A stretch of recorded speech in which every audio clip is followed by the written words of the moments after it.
Hello and welcome to Mind Shifters Radio. I'm Tim Hayes. I'm your host for the first hour, and today is Thursday, July 15th, 2021. As always, we're grateful to everyone who's joining us here today, whether you're listening live or through the archives, as we spend another couple of hours teaching and supporting people in using some of the most powerful, effective, efficient, and accessible tools I've ever encountered. These tools are available absolutely free at whyagain.org. If you go to that website and click on the red and white bullseye or the link in the upper left-hand corner of most pages that says Start Here, it will take you to a page where you can download and read Chapter 24 of Dr. Michael Ryce's book. His book is titled, Why Is This Happening to Me Again? And that chapter of that book is a narrative description of the primary tool in this work. That tool is called the Reality Management Worksheet, sometimes called the Reality Management Wake-Up Sheet. It's a tool I've used to great effect for over 17 years to improve the quality of life and most of my relationships and to turn any negative emotional state I have into part of the infallible guidance system that each of us has been gifted. So you can also download off of that web page the actual worksheet process itself. It's a simple PDF file. There are no requirements for downloading it. You don't have to get put on a waiting list or a mailing list, I meant to say, or make any form of payment arrangement. It's simply click, download the PDF, print it off, and use it as often as you'd like. You can also go to your app store and type in the three words Heartland Aramaic Forgiveness. And before you're done typing the word forgiveness, you will see the glowing heart icon. You tap on that, it will give you access to a completely free and private app that contains the Reality Management Worksheet, an abbreviated version of that worksheet process, and a copy of the Dragon Klingon game, which is a wonderful way to introduce these tools to even younger audiences.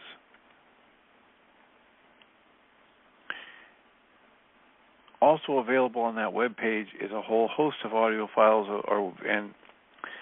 audio files of shows just like this one, where people have called in and either done the actual worksheet process or been giving powerful testimonials about the use of that worksheet has improved the quality of their lives. We also have available, I haven't mentioned it in quite a while, but we have available the Mind Shifters Academy.org website.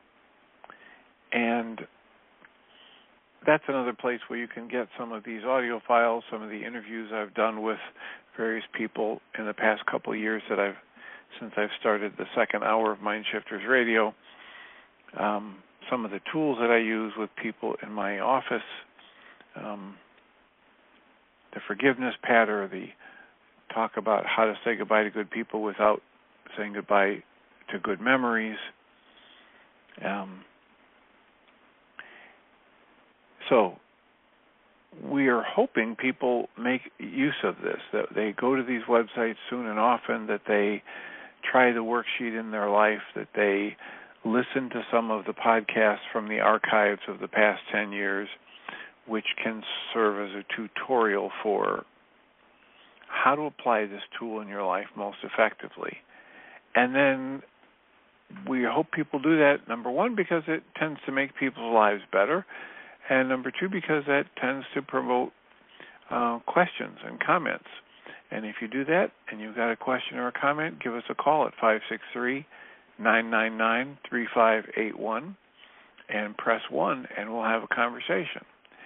We're also doing the Course in Miracles Workbook Lessons this year. We're on the 196th day of the year, and today's lesson reads, "It can be but myself I crucify."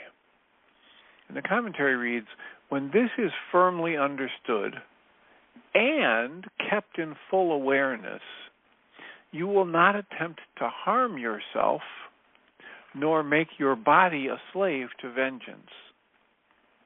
You will not attack yourself, and you will realize that to attack another is the same as attacking yourself. You will be free of the insane thought and belief that to attack a brother somehow saves yourself, And you will understand your brother or sister's safety is your own. And your brother or sister's healing is your healing. Perhaps you first will not understand how mercy, limitless, and with all things held in its sure protection, can be found in the idea we practice for today. It may, in fact, appear to be a sign that punishment can never be escaped, because the ego, under what it sees as threat, is quick to cite the truth to save its lies.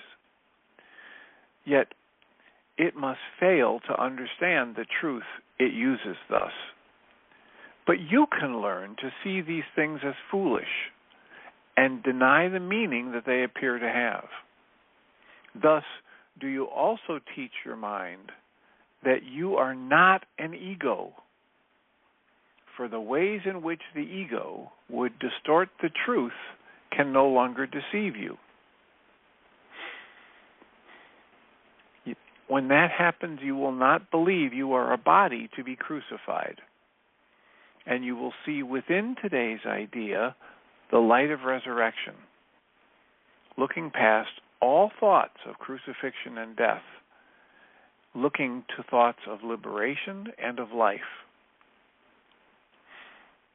So, again, there are 12 or 13 paragraphs of commentary, but the essence is the recognition that since we are all connected, every time I attack anyone or anything, I'm also attacking myself. So, understanding the truth of who you are, using these lessons, practicing their shifts in perception that they're asking you to embody and practice, relieves you from the belief of separation and the need to attack others in order to protect yourself. So that's the lesson for today. The lesson reads simply, it cannot be but myself that I crucify. So when I attack somebody else, I'm essentially attacking myself. When I let my mind tell me that I need to attack someone, I have believed a lie. Pam Grout has the book A Course in Miracles Experiment, and her lesson 196 is titled, Lit with Hope and Sparkling with Gentle Friendliness. She quotes C. Joy Bell C. as saying, I tie no weights to my ankles. She writes, when my friend Robin was a little girl, she had two burning questions. How were the giraffes getting to Kansas? And why don't we want them peeping in our windows? Every night, Robin's mom insisted she close her bedroom windows to avoid, well, Robin always thought she said giraffes. Needless to say, she eventually figured out that her mother was saying drafts. Her mom hoped to keep out. But for quite a while, Robin was extremely puzzled why her mother wouldn't want those really cool, really tall animals stopping by for a visit. After all, they paid good money to go see them at the zoo. Robin's innocent misinterpretation is a good metaphor for the perceptual mistakes we make every day when we get up expecting difficulties and unhappiness. For that matter, getting up every morning and expecting this day to be a repeat of yesterday, and we all do, is a huge misinterpretation and a gigantic fence that keeps the world's bounty from flowing in the windows. Lesson 196, I can only be hurt by my thoughts, as Pam paraphrases it, tells me that clinging to what I know, believing that it's possible to be attacked, and therefore justifying my attack on others, all of this locks out the world's largesse, along with the drafts and the giraffes. I am promised that if I really take this lesson in, I will proceed quickly, surely, and forever. So, I repeat, it is impossible that I can be hurt by anything except my own thoughts. So, that's Lesson 196 from the Course in Miracles Workbook, and Pam Grout's commentary from her book, The Course in Miracles Experiment. And we have 48 minutes left to entertain your comments or questions, to work through a worksheet with you, to discuss with you what the worksheet process is and is for, or answer any kind of comments or questions you have based on the last 10 years of Mind Shifter Radio 5 days a week, 1 hour a day for the first 8 years, and now 2 hours a day. How can we support you? What's on your mind? What would be of benefit for you to discuss? I was just having a session with somebody, and we were talking about the mind-body connection, the energy.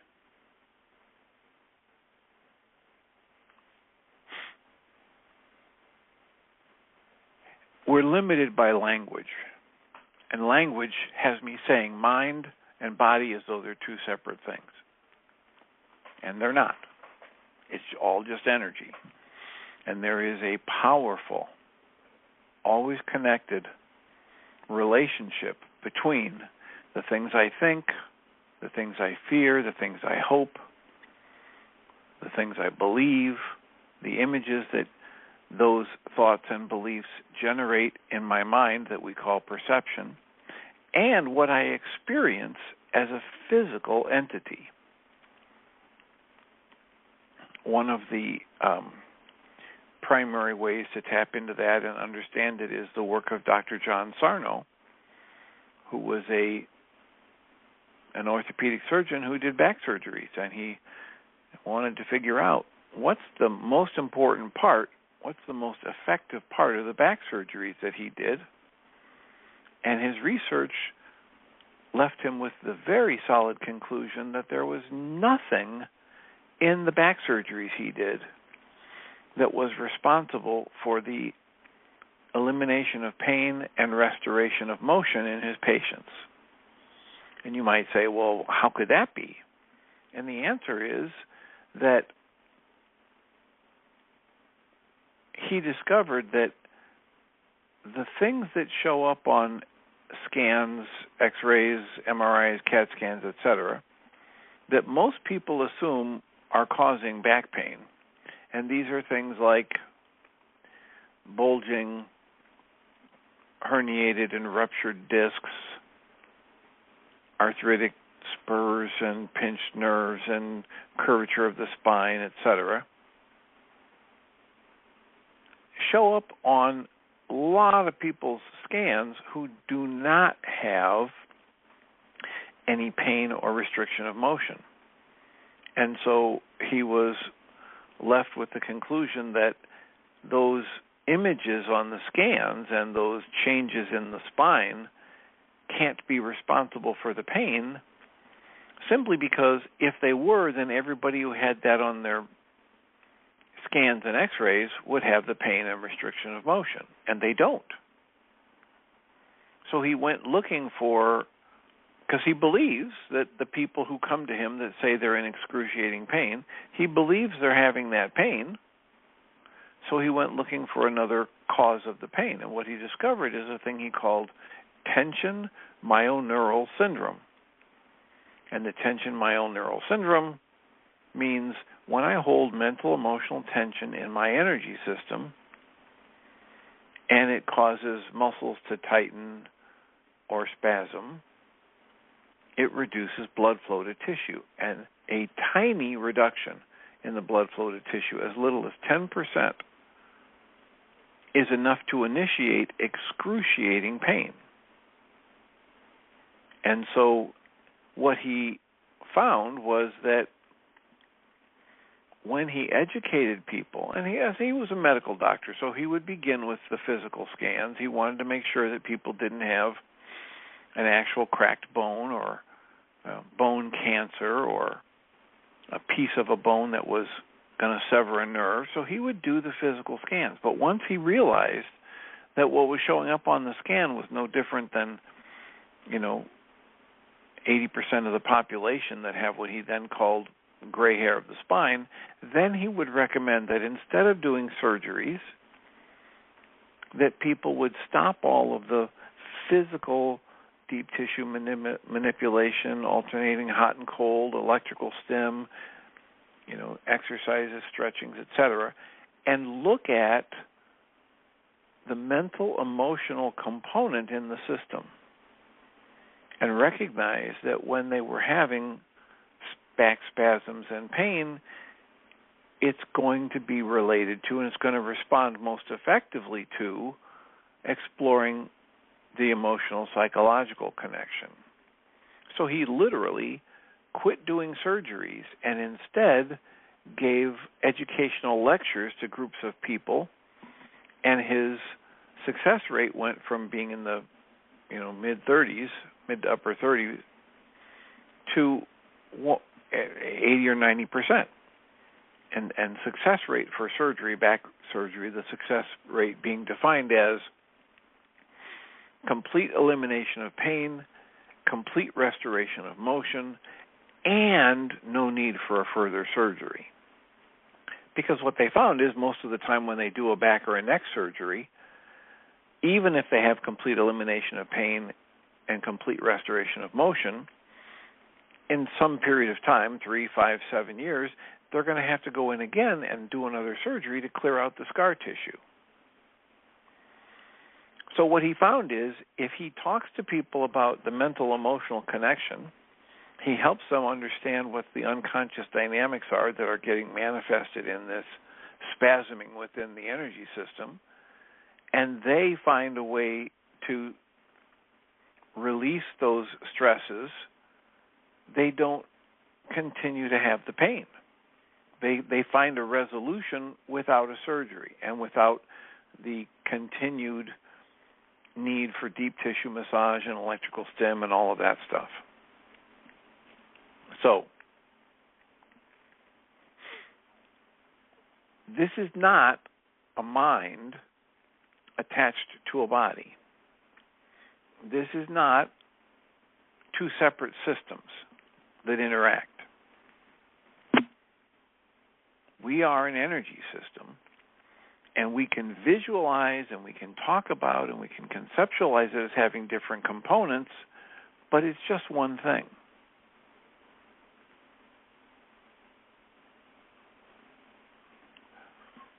So, if you look at it from a systems approach, if you find somebody who acknowledges the powerful role of your thoughts and your beliefs in every part of your energy system, then you might find some solutions that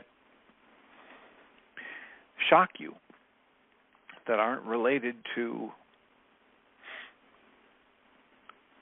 continual physical manipulation and stretching and physical therapy and electrical stimulation, etc.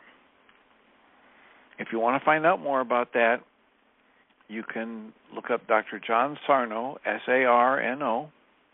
You can go to the website that is All the Rage, one word, All the Rage, D-O-C, no spaces, All the Rage, D-O-C, which is for documentary, the D-O-C is for documentary.com. And you can see a documentary that was done on Dr. Sarno's work. You can also run your own experiments. You can also look on YouTube for Brad Yates and a whole bunch of other people who are doing EFT tapping, emotional freedom technique tapping. And you can start doing EFT tapping when you have an ache or a pain. I spent the better part of 10 years doing an all-day class 2 or 3 times a year at a place in Barrington, Illinois, called Relax, the number 4 Life. And I would teach EFT tapping. And that facility had arranged it so people could get their continuing education credits. And on a regular basis, in that class, people would have resolution to neck pain, shoulder pain, back pain, foot pain, just from spending the day from 9 a.m. till 4 p.m. learning about how to breathe differently, how to watch their thoughts differently, and how to do this tapping, which is rubbing or tapping, either one works well, which is acknowledgement of the acupressure meridian systems and integrating that into breath work and acknowledging upset and releasing it and letting it go, thinking in terms of energy and energy flow. One notable situation happened when I was just giving I think it was a 45-minute talk at one of the metaphysics schools in the area. So there were 8 or 10 people sitting around in a circle, and I showed them what the tapping was, and I said, so pick an issue that you've got some upset for, and rate it on a scale of 0 to 10, and then let's do a round of tapping. Even though I have this issue, I love and accept myself. Even though I have this issue, I love, accept, and forgive myself. And then after a couple rounds of tapping, I said, okay, now take a breath and scan your body and notice what you notice, and tell me, did the upset, the pain, the frustration, the emotions, did it get stronger, stay the same, or get less? And the one woman erupted with, oh, my God, I can move my shoulder. And she was in the group running her hand up over her head and back behind her in a windmill fashion, backwards and forwards. And I said, well, okay. She said, no, you don't get it. I said, what do you mean? She said, well, I haven't been able to do that for 12 years. Now, some people would think, oh, my gosh, a miracle healing. But if you understand Dr. John Sarno's work, it makes perfect sense. If there's a spasm in my muscle, which is cutting off blood flow or pinching a nerve, and I try to move this shoulder where there's this spasming muscle in just the right or / wrong place, I'm not going to be able to move the muscle. I'm not going to be able to roll the shoulder. It's going to be too painful. And my mind is going to tell me, don't move that way, it hurts too much. But if I do this release tapping, releasing the breath, releasing the thoughts and the emotions, the fear, the anger, the hurt, and it actually shifts the energy flow, all of a sudden the muscle isn't spasming. It's not, the tension myoneural syndrome is not activated, and I'm not inducing excruciating pain in that bundle of muscles, and my shoulder works freely. So it's not a miracle cure, and yet it is, for many people, a very effective relief of symptomatology. And if people are willing to use an approach like that often enough, long enough, they can actually have a shift at the cause level. They can get rid of the angers, the fears, the vengeances, the guilts, the shames, the low self-esteem conclusions that have been feeding that tension in their mind-body energy system, sometimes for decades. So that's another approach that's possible. The Reality Management Worksheet is another wonderful approach that helps me map out what I'm doing with my conscious logical mind, how that's convinced other parts of my mind that certain things need to happen for it to be happy or safe. And then in every Reality Management Worksheet process, I map that out, and then I cancel it all and ask to be shown something else.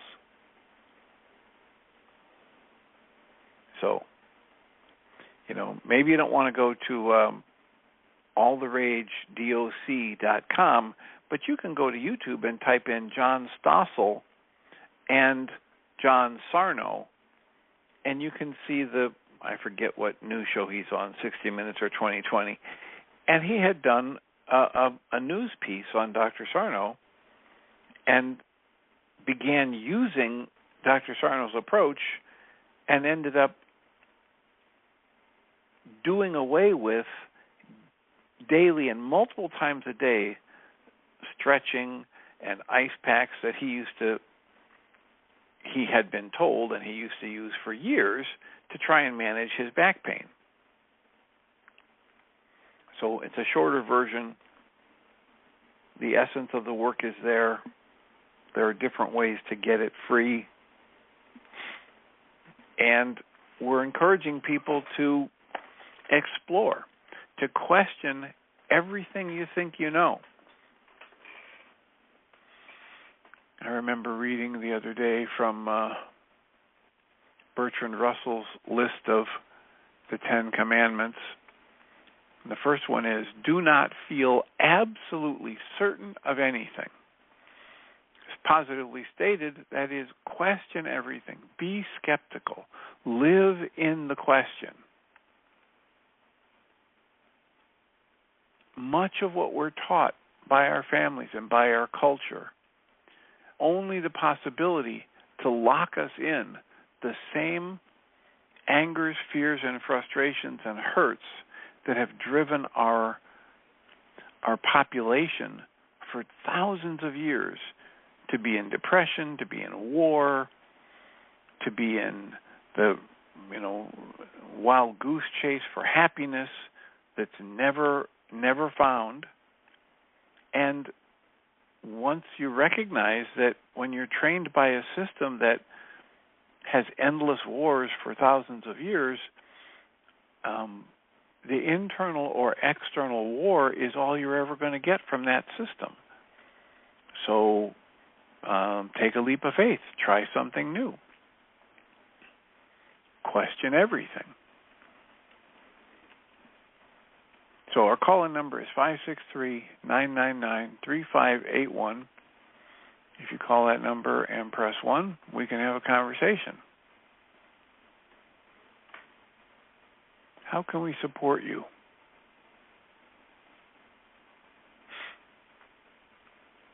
What's on your mind?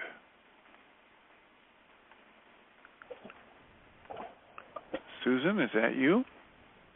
It is, and I apologize. I had to do a task. It's a long story. But anyway, I'm finally on, and I didn't hear anything of your intro. But I had a question about the lesson from yesterday about gratitude. I don't feel much gratitude. And I wondered if I could, even when I appreciate things, I would like a different word. Like, could gratitude be something like accepting, acknowledging, even allowing, except allowing sounds as if I have a choice or some kind of influence? Online groups, and she's written a book. If you go searching for her. Yesterday, he says, the power of life and death is in my words. And when we go into resistance to something in our minds and language how we don't want it, he says it this way. Here's how Yeshua describes how we create. He says, let thine eye be single, and eye means perception, and thy body will be filled with light. And if you talk to a modern-day physiologist, they'll tell you, or physicist, they'll tell you that matter is light energy solidified. Let thine eye be single, be totally focused on one frequency to the exclusion of all others, and it will literally show up in the world of form. And it doesn't matter whether you're focusing on it because you want it or you don't, because you hate it or you love it. All you have to do is say it, and you got it. Oh. So to begin to really observe your language, watch where your language is going. Shakespeare said, my words fly up, my thoughts remain below. In essence, what he's telling us is, this is how we create unconsciously. My words fly up, but I don't look at the mind energy behind it.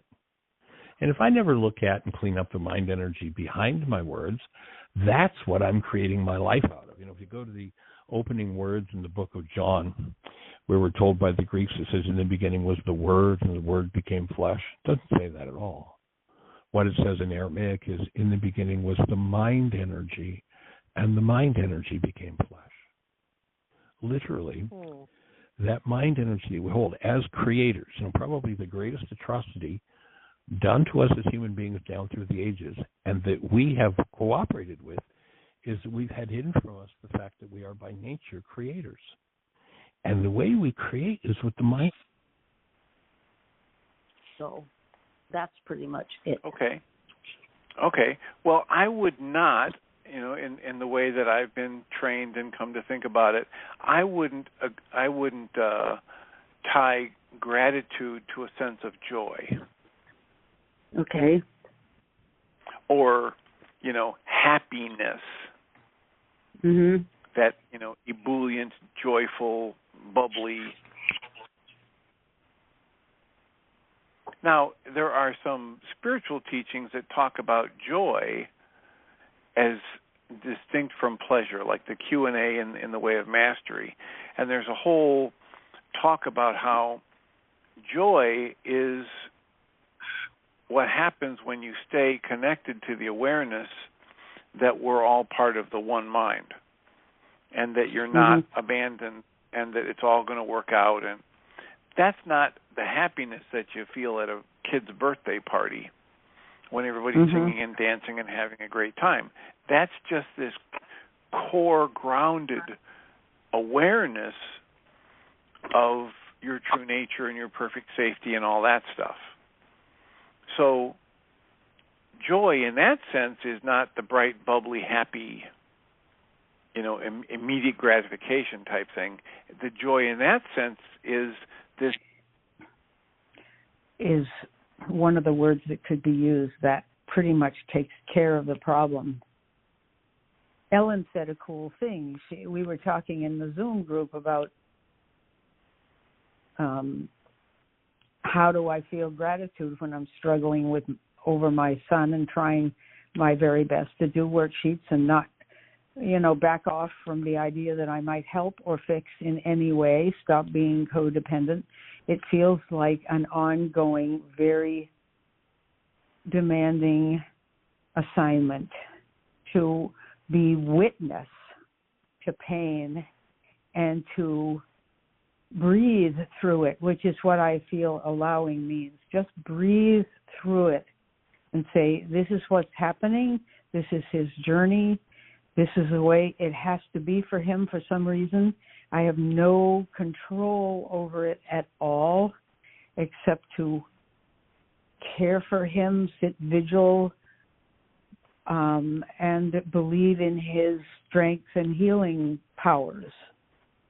So, but then Ellen said, well, what about when you're on a walk? Even though that's all going on, you can have gratitude for the bumblebees and the flowers, and that is certainly true.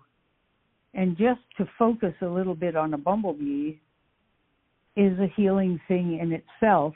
I am allowing the overriding situation in my family to really shape my reality all the way along the line, just pushing against it with worksheets. And I started up. In fact, I wanted to ask you about this too. You haven't mentioned the use of a mantra. And when Tim Bingham and I were studying with a Swami in New York with the Ramakrishna order, we were given mantras, and we were told to say them constantly. And we had beads, and we would sit and say them, but even during the day, they call it japa. You probably know this. Saying japa. And I remember in the group we were in, we went on a retreat every summer with the adherents to this, and some were from India, and I would see their mouths moving constantly, and they were doing their japa. And I always found the japa to be extremely unnerving, as if it was a constant kind of noise. And I stopped doing it after a while because it seemed less than peaceful to do it. But then last night, in my usual fashion, I woke up with my gremlins and my collywobbles and my demons out. And I thought, maybe I should try saying the mantra again. And I began to say it, and what literally it was an image in my mind of words pushing other words out. Mantra, if it keeps going, just doesn't allow the full impact of the negative thoughts. They're sitting around the edges, jeering maybe, but the mantra, and I thought maybe that's why people have done mantras for years, is to keep the bad thoughts away. That's sort of a question. I don't know what, I mean, a mantra is so that you will remember God every instant, but it's also a way of doing battle. Well, you can think of it, you can conceptualize it as a way of doing battle, but it's essentially just a focusing practice. And if you remember the deep spiritual teaching that comes from a lot of different sources, and I've distilled it into the following. You have the infinite capacity to choose the focus of your conscious awareness in each moment. And it is the focus of your conscious awareness in each moment which actually creates your experience of life in that moment. And therein lies the power of the mantra. If I am choosing the focus of my conscious awareness each moment to be the mantra, I create an experience of my life in that moment with the mantra in mind as a determining factor in the creation of my perception. So it isn't necessary, in my opinion, to look at it as doing battle, although you can, but it is a focusing agent. It's a choice of what to focus on. But and cool... it comes to me to say that Dr. Michael Ryce was out. This was back in the time when I was able to introduce him to Guy Finley, and he was able to stop there in Oregon. And he and Jeannie were out there. But he was also in connection with the second in line to the Dalai Lama. And this gentleman saw Michael do the Why Is This Happening to Me Again workshop and said, oh my gosh, this is fabulous, we need this. And he had Michael come back and do the workshop again in English, and he translated for the monks into their native language. And in that exchange, what this priestly monk said was, you know, when we're back in Tibet, in our home country, we didn't need this. But here in America, we need this. So when they're in Tibet, when they're in a country where all kinds of people are walking around doing their spiritual practice and chanting their mantras, and you know the energy and the mindset is what it is, they don't need the Reality Management Worksheet process. They don't need to dismantle the negative thoughts and cancel the goals, etc. But when they're in this culture, when they're immersed with all of these distractions, when they're, you know, trained to be in judgment and competition, he said, we need this tool. And so it might be, you know, it might be relevant to what you're talking about with the mantra. And what was the word you used that starts with a J sound? Japa. Japa. J-A-P-A. Okay. So if you're in a culture, if you're in a community where everybody is reciting their mantras and doing japa all day long, you may not need Reality Management Worksheets. The beauty of a mantra. If the goal is the acceptance of your true safety and the appreciation of the gift of life, however you get there is irrelevant. Just get there. You know, G.P. Walsh, have you heard me talk about him in the past? We had a woman who had written a book, and it was early in a couple of years ago when I was doing interviews for the Mind Shifter Radio when I first started, and there was a woman who introduced me to G.P. Walsh, and he has a process he calls inner reconciliation. And essentially, it's all of this stuff from a slightly different angle. And he says, here's basically the issue to all of the psychological processes and spiritual processes that he'd looked at before he discovered his own, was that everybody was trying to help us get rid of our negative thoughts and low self-esteem and, fix this about ourselves and fix that about ourselves. And he had a spiritual awakening that says, wait a minute, there's nothing wrong with you. You don't have to get rid of anything.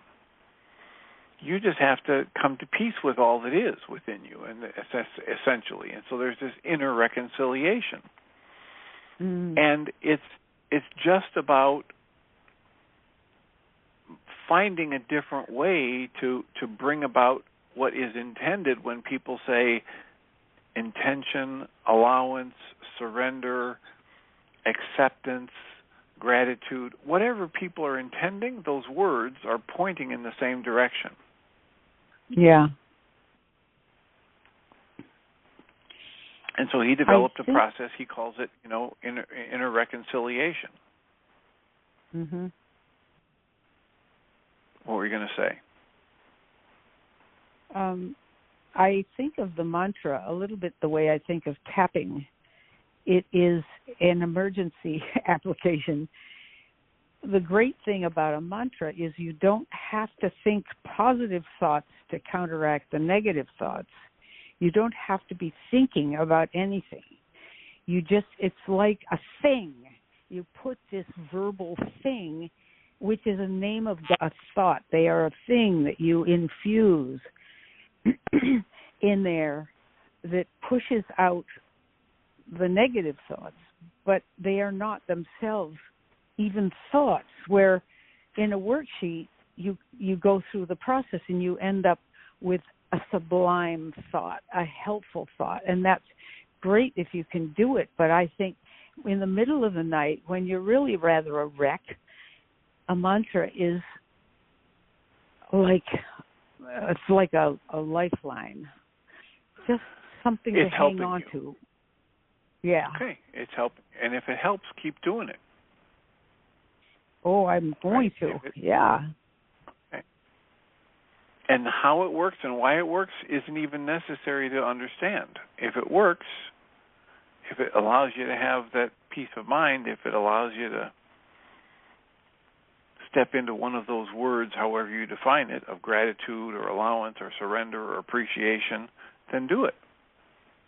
It isn't even that much, Dr. Tim. It's like a survival mechanism. It's just like, this will hold me till morning when I'm awake enough to do my work. This is, fine. It's, just whatever it is. There's nothing magic. It's like a blunt instrument, and yet I know they don't. I'm dying to. I have a friend who's, it doesn't. The mantra recitation doesn't lead to anything, not gratitude. It's just pushing open a space where I can stay well enough to subsist until morning. That sounds so awful, but that's how I feel sometimes in the middle of the night. So, and I'm sure other people do too, but anyway. Understood. And we would recommend use whatever tools work. Yeah.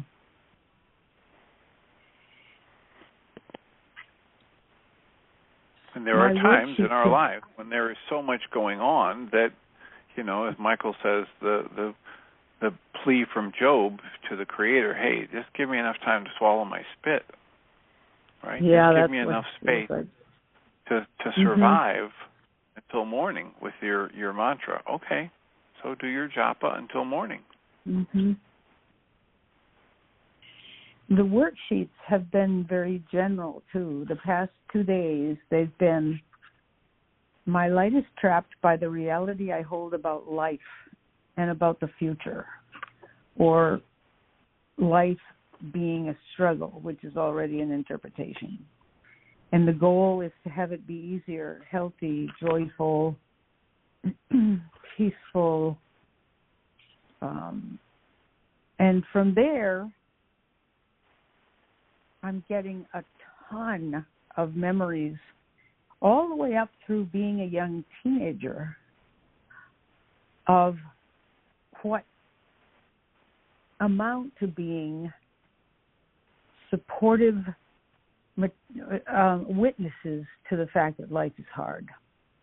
Now, why holding on to that, why those are ready to come out of the woodwork, I don't know, because you said a cool thing the other day. You were quoting somebody that life is monotonously good or easy or helpful. Yeah, good.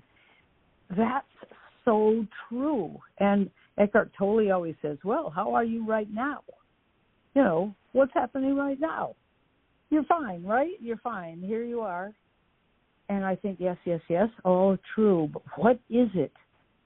We have these, at least I do, it's like a pudding with the lumps still in. There are these just pockets of evidence that life isn't good, or life won't be good, or we're in deep trouble.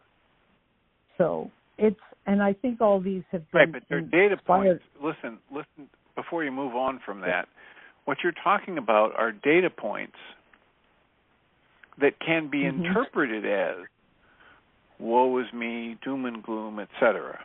But they aren't proof of anything.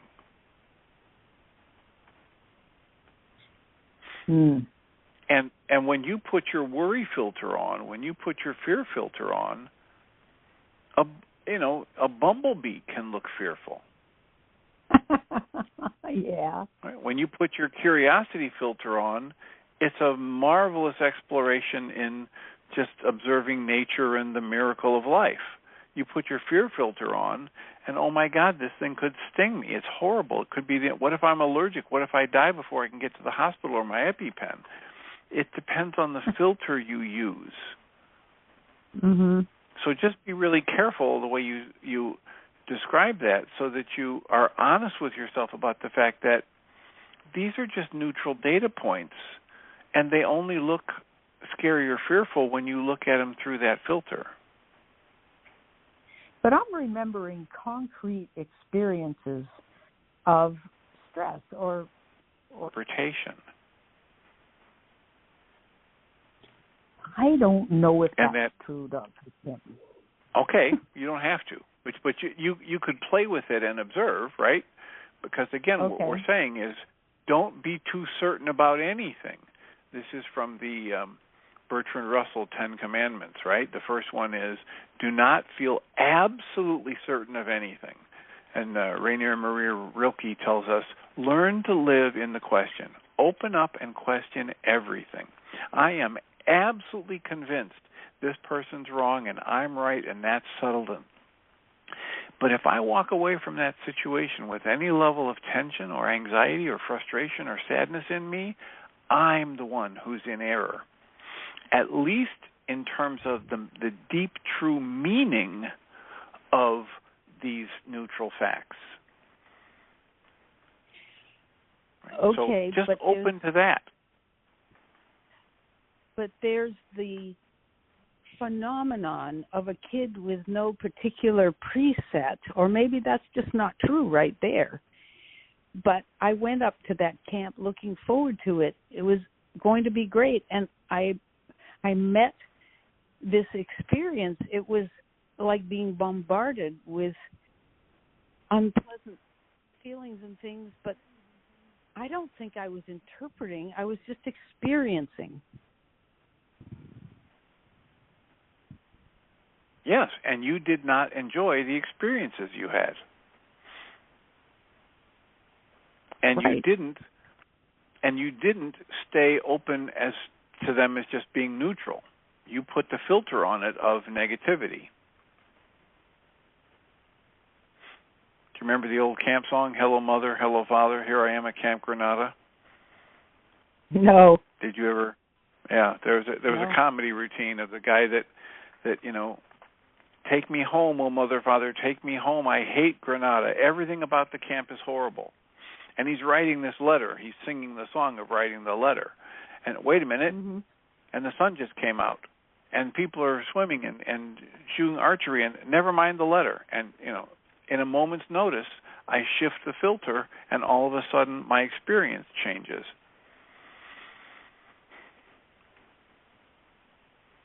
It's cute. You'd probably enjoy it. Look up Camp Granada comedy song on YouTube. Everything is available on YouTube. I'm sure you'll find it. And then the name of the comedian will come to me. But the point is, all the great teachings tell us, look, life is just this flow of energy. It's all neutral until we label it. And you don't have to believe that, but you can start playing with it, and you can start noticing how differently your experience unfolds when you're interpreting something negatively, or when you're interpreting it positively, or even neutrally. I totally would agree with you as an adult. Having learned the tools and had a chance to look at things that way, I totally agree with you. A kid of 12 or whatever I was not equipped in any way to know that I was interpreting. I don't know what I'm arguing for, but it just seems as if it's a raw thing. Well, you're arguing for your experience, and no one's arguing against it. That was your experience. And we're in full acceptance. Yes, that was your experience. You had no choice. You didn't know any better. You were conditioned in a certain way, and so you didn't have a choice. And it's not until you know better that you can do better. Okay. So we better start kids young learning this stuff. Well, I'm all for that. Yeah. I'm all for that. Take it in the schools. Yeah.